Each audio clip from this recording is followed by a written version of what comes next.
Hi guys. कैसे हैं friends? कैसे हैं आप सब लोग? आई होप सब लोग ठीक होंगे। तो हम लोगों ने अपनी वीडियोस की सीरीज स्टार्ट कर दी है। आप लोग चैनल के अंदर वीडियोस को रेगुलर देख भी रहे हैं। उस सपोर्ट के लिए, उस प्यार के लिए थैंक यू वेरी मच। आप सब लोगों का बहुत बहुत शुक्रिया कि आप हमारे चैनल को अभी इतना प्यार दे रहे हैं। हम लोग आपके लिए और मेहनत करेंगे। हम और मेहनत कर रहे हैं। और मैं आपको ये श्योरिटी देता हूं कि अगर आप लोग चैनल से अपनी पढ़ाई कर रहे हैं तो आप लोग बिल्कुल बहुत अच्छे तरीके से उस पढ़ाई को करें। आपको मैं सारा सपोर्ट मटेरियल, सारी videos, time to time test, वो सब चीज़ें प्रोवाइड करता रहूँगा। तो जैसे हमने अपनी लास्ट वीडियो के अंदर इंट्रोडक्शन टू अकाउंटिंग वाला चैप्टर स्टार्ट किया था क्लास 11th के लिए, तो हम उसको एक बार जल्दी से गो थ्रू कर लेते हैं। जल्दी से रिवाइज कर लेते हैं। जो मैंने आपको करवा दिया था उसको एक बार देख लेते हैं स्टूडेंट्स। तो हमने आपको ये बताया था कि अकाउंटिंग क्या है, अकाउंट्स क्या है। मैंने आपको बहुत अच्छे से समझाया था कि accounts is the language of business. कि बिजनेस की लैंग्वेज को अकाउंट्स कहा जाता है। हम लोग कैसा भी बिजनेस कर रहे हो, किसी भी स्केल के अंदर बिजनेस कर रहे हो, किसी भी टाइप का बिजनेस कर रहे हैं, हर बिजनेस के अंदर लेन देन होता है। और उस लेन देन को मैंने आपको क्या बताया था, हम उसको बोलते हैं बिजनेस ट्रांजेक्शन। तो जो भी हम लोग लेन देन करते हैं वो बिजनेस ट्रांजेक्शन्स होती हैं। उन बिजनेस ट्रांजेक्शन्स को कैसे रिकॉर्ड किया जाता है, कैसे लिखा जाता है, उनको हम लोग किस तरीके से क्लासिफाई करते हैं। हम फाइनली उन सारे रिकॉर्ड से एक ऑब्जेक्टिव फुलफिल करते हैं, ये देखने के लिए कि जो पर्सन बिजनेस कर रहा है, क्या उसको उस बिजनेस के अंदर प्रॉफिट या लॉस हो रहा है, क्या उसको प्रॉफिट हुआ या लॉस हुआ। हम इसको भी देखते हैं। तो ये सारी चीजें हमें कौन बताता है, ये सारी चीजें हमारे लिए कौन करके देता है? सर, ये सारी चीजें हमें अकाउंट्स बता। तो ये सारी बातें मैं आपको लास्ट वीडियो में समझा चुका था, पढ़ा भी चुका था। तो एक बार उसको रीड आउट करते हैं और फिर आगे चलते हैं। देखते हैं। Accounting is the language of business. ये मैंने आपको बताया था कि जो अकाउंटिंग है वो क्या है, language of business. Accounting is the language of business which helps, जो कि हमारी मदद करता है। किस बात में मदद करता है? Which helps in recording the business transaction. जो भी बिजनेस में होने वाला लेन देन होता है उसको रिकॉर्ड करने में अकाउंटिंग हमारी हेल्प करता है। इन क्रोनोलॉजिकल ऑर्डर का मतलब होता है सीरियल वाइज। ये मैंने आपको बताया था कि 1 जनवरी को जो ट्रांजेक्शन है पहले उसको रिकॉर्ड किया जाएगा, 2 जनवरी को उसके बाद रिकॉर्ड किया जाएगा, 3 जनवरी में होने वाली ट्रांजेक्शन के बाद रिकॉर्ड किया जाएगा। तो एक सीरियल ऑर्डर के अंदर ही तो हम रिकॉर्ड करेंगे ना। तो सारी ट्रांजेक्शन, सारा लेन देन जो बिजनेस में हो रहा है, जो व्यापार में हो रहा है, उसको कौन रिकॉर्ड कर रहा है? अकाउंट रिकॉर्ड करता है, एक सीरियल ऑर्डर में record. In the books of accounts, आपकी बुक्स ऑफ अकाउंट्स में it records only financial transaction related to the business. ये भी मैंने आपको बहुत अच्छे से बताया था कि हम सिर्फ और सिर्फ उन्हीं ट्रांजेक्शन्स को रिकॉर्ड करते हैं जो फाइनेंशियल ट्रांजेक्शन्स हमारे बिजनेस से रिलेट करते हैं। हम यहाँ पर किसी भी नॉन फाइनेंशियल ट्रांजेक्शन्स की बात नहीं करते हैं। हम यहाँ पर कभी उस ट्रांजेक्शन की बात नहीं करेंगे जो हमारे बिजनेस से रिलेट नहीं करेंगे। क्या हम क्रिकेट खेलने गया, गया, हमारे को क्या लेना देना? तो वो हमारे बिज़नेस से रिलेट करता ही नहीं। लेकिन मैंने आपको एग्ज़ाम्पल क्या दिया था? हमारे बिज़नेस में काम करने वाले एम्प्लॉइज़, हमारी बिज़नेस फर्म में काम करने वाले वर्कर्स के लिए हमने एक क्रिकेट टूर्नामेंट ऑर्गेनाइज़ किया।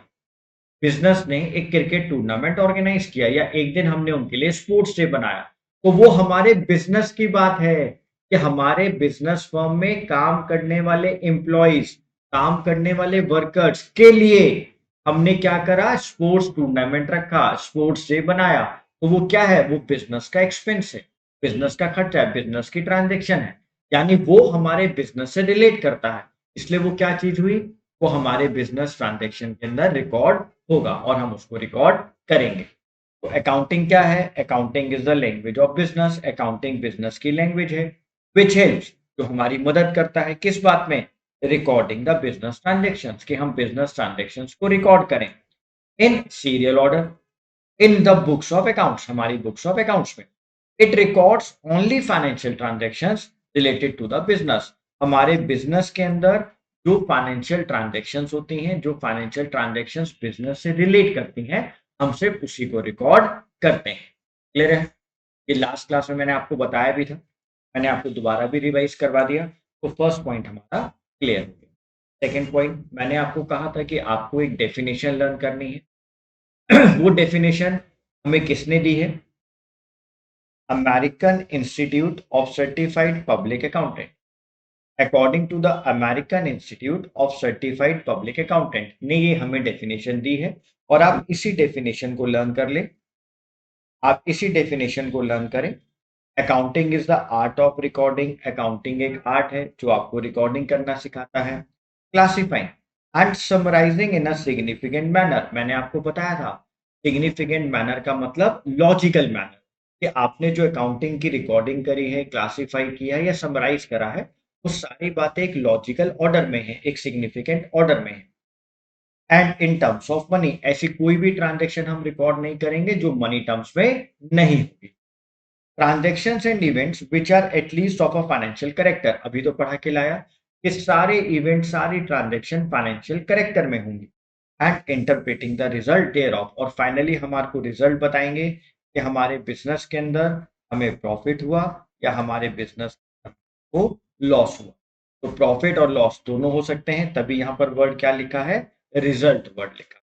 Accounting is the art of recording, classifying, summarizing in a significant manner and in terms of money, which are at least of a financial character, and interpreting the result. Yeah. Clear है बात? Clear guys? I hope यहाँ तक आपको समझ में आया। आगे देखते हैं। आगे हमारे पास आता है अकाउंटिंग प्रोसेस। हमारे पास अकाउंटिंग का एक प्रोसेस होता है। सर वो क्या प्रोसेस है?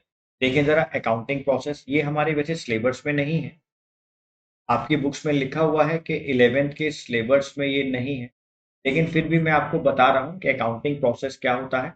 सबसे पहले आप फाइनेंशियल ट्रांजैक्शंस को रिकॉर्ड करते हैं, फिर आप फाइनेंशियल ट्रांजैक्शंस की पोस्टिंग करते हैं लेजर के अंदर, फिर आप समराइज करते हैं अपनी सारी ट्रांजैक्शंस को, एनालाइज करते हैं और फिर उसको कम्युनिकेट करते हैं। सर कम्युनिकेट किसको करते हैं? हम लोग किसको बताते हैं? तो हम अपने अकाउंटिंग यूजर्स को बताते हैं। और वो यूजर्स कौन कौन से होते हैं अभी आगे जाकर पढ़ाऊंगा। एक होते हैं इंटरनल यूजर्स और एक होते हैं एक्सटर्नल यूजर्स। दो यूजर्स होते हैं। तो सिर्फ यहाँ पर आप इसको पढ़ लें, आप इसको लर्न ना करें, आपके सिलेबस का पार्ट नहीं है। तो पहले फाइनेंशियल ट्रांजैक्शंस को रिकॉर्ड किया जाता है, जर्नलाइज किया जाता है, फिर लेजर में पोस्ट किया जाता है, फिर उसकी एक समरी और एक्टिविटीज ट्रांजैक्शंस बनती हैं, फिर उसको एनालाइज और इंटरप्रेट करते हैं और बाद में उसको कम्युनिकेट करते हैं। तो बस एक रीडिंग के लिए मैंने आपको बता दिया। Next important topic, objectives of accounting. हमारे ऑब्जेक्टिव्स क्या है? अकाउंटिंग के उद्देश्य क्या है? अकाउंटिंग हम कर ही क्यों रहे हैं? हमारा बेसिक पर्पस क्या है अकाउंटिंग को करने का, या हमें अकाउंटिंग करके क्या ऑब्जेक्टिव फुलफिल होता है? देखो जरा, पहला, हमारे सारे रिकॉर्ड्स मेंटेन हो जाते हैं, हमारे सारे बिजनेस ट्रांजेक्शन, सारे बिजनेस रिकॉर्ड्स एक जगह पर मेंटेन हो जाते हैं। सेकंड, हमें ये पता लगता है कि हमारे को प्रॉफिट हुआ या लॉस हुआ, उसको कौन एस्टिमेट करता है? अकाउंटेंट ही तो करता है। तो हमारे यहाँ पर एक अकाउंटेंट साहब होते हैं। हमारे यहाँ पर कौन है? ये अकाउंटेंट है। मान लेते हैं इनका नाम क्या है, एज यूजुअल रामलाल। तो हमारे अकाउंटेंट का क्या नाम है बच्चों? रामलाल। तो रामलाल साहब क्या कर रहे हैं? प्रॉफिट और लॉस को एस्टिमेट करके बता रहे हैं कि जो प्रोपराइटर ने बिजनेस किया है, जो एंटरप्रेन्योर ने बिजनेस किया है, तो बिजनेस फर्म में आपको प्रॉफिट हुआ है या loss. Next, presenting the financial position. आपकी फाइनेंशियल पोजीशन को प्रेजेंट करेंगे। सर कैसे प्रेजेंट करेंगे? मैंने आपको बताया था कि हम लोग ईयर एंड पर बनाते हैं फाइनेंशियल स्टेटमेंट्स, और इस फाइनेंशियल स्टेटमेंट में मैंने आपको क्या बताया था, क्या क्या इन्वॉल्व होता है? Trading account, profit and loss account और बैलेंस शीट। अभी आगे जाकर इन सारी बातों को बहुत डिटेल में पढ़ने वाले हैं। बस मैंने कहा था अभी कुछ टाइम के लिए आप मान लो कि हम अपनी फाइनेंशियल पोजीशन को कैसे रिकॉर्ड, कैसे दिखाते हैं, कैसे प्रेजेंट करते हैं, थ्रू फाइनेंशियल स्टेटमेंट प्रेजेंट करते हैं। प्रेजेंट क्या होती है? Trading account, profit and loss account और बैलेंस शीट। ये क्या होता है? ये सारी बातें बाद में डिटेल में बताऊंगा। Next, providing useful information to users. वही यूजर्स, इंटरनल यूजर्स और एक्सटर्नल। तो हमारे पास ये ऑब्जेक्टिव्स हैं। पहला क्या? आप मेंटेन करेंगे रिकॉर्ड्स को, प्रॉफिट लॉस को एस्टिमेट करेंगे, फाइनेंशियल पोजीशन को डिटरमाइन करेंगे और यूजफुल इंफॉर्मेशन अपने यूजर्स तक प्रोवाइड करवाएंगे। आप ये 4 पॉइंट्स पढ़ लें, मोर देन इनफ। 4 नंबर से ज्यादा क्वेश्चन नहीं आए। नेक्स्ट, एडवांटेजेस ऑफ अकाउंटिंग की बात करते हैं। सर, अकाउंटिंग करके हमें क्या क्या एडवांटेजेस होते हैं, हमें क्या क्या उससे फायदे हुए। एडवांटेजेस क्या है, उसकी मेरिट्स क्या है, क्या हमें फायदे हो रहे हैं अकाउंटिंग करके। तो पहला, हमारे को सारी इंफॉर्मेशन एक जगह पर अवेलेबल हो जाती है। हम कभी भी अपने बिजनेस से रिलेटेड कोई भी इंफॉर्मेशन देखना चाहते हैं, हम अपने बिजनेस से रिलेटेड कोई भी बात देखना चाहते हैं, तो हम वो सारी इंफॉर्मेशन अकाउंटिंग बुक्स की हेल्प से देख सकते हैं। मान लो प्रोपराइटर या बिजनेस का ऑनर ये देखना चाहता है कि उसके बैंक के अंदर भी कितना अमाउंट पड़ा, बिल्कुल देखिएगा। कौन बताएगा? अकाउंटेंट साहब बुक ऑफ अकाउंट्स की हेल्प से। वो ये देखना चाहता है कि उसको लास्ट मंथ में कितनी कैश सेल हुई थी, उसके पास कितना कैश आया। वो ये देखना चाहता है कि उसने लास्ट मंथ के अंदर कितना कैश के अंदर खर्चा किया था, कितना एक्सपेंस किया था।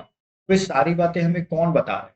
वो सारी इंफॉर्मेशन हमें कौन एक तरफ इकट्ठी करके दे रहा है? अकाउंटेंट साहब, यानी बुक अकाउंट्स में।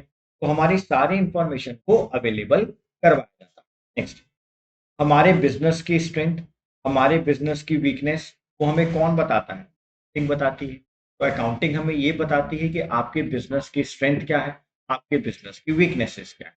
जिसको मैंने आपको बताया था ना, इसको हम लोग पढ़ते हैं और इसको हम लोग क्या कहते हैं? स्वेट एनालिसिस। ये आप पढ़ेंगे बीकॉम में जाकर, स्वेट analysis. S stands for strength, W stands for weakness, O stands for opportunity और T stands for threat. Next, enable comparison between time period and similar company. आपने अपनी कंपनी को किसी दूसरी कंपनी से कंपेयर करना है, आपने अपनी पार्टनरशिप फर्म को किसी दूसरी पार्टनरशिप फर्म से कंपेयर करना है। तो ये कंपैरिजन भी हमें कौन करके दिखाता है? ये कंपैरिजन भी हमें अकाउंटिंग करके दिखाती है। आप अपनी बिजनेस फर्म को इंडस्ट्री से कंपेयर करना चाहते हैं, आप अपनी बिजनेस फर्म को दूसरी बिजनेस फर्म से कंपेयर करना चाहते हैं, तो ये कंपैरिजन भी हमें कौन बता रहा है? अकाउंटिंग बताती है। Next, evidence in the court of law. कभी कभी ऐसा होता है कि आपके कुछ डिस्प्यूट हो जाते हैं किसी भी डिपार्टमेंट के साथ, तो वहां पर लॉ जब हमारे सामने आता है, कोई कानून व्यवस्था हमारे सामने आती है, तो वहां पे as a evidence, as an evidence हमारे अकाउंटिंग रिकॉर्ड ही काम। मान लो इनकम टैक्स डिपार्टमेंट कह रहा है कि आप लोगों ने टैक्स कम पे किया, आपका टैक्स ज्यादा बनता है, तो हम इस बात को कैसे प्रूव करेंगे?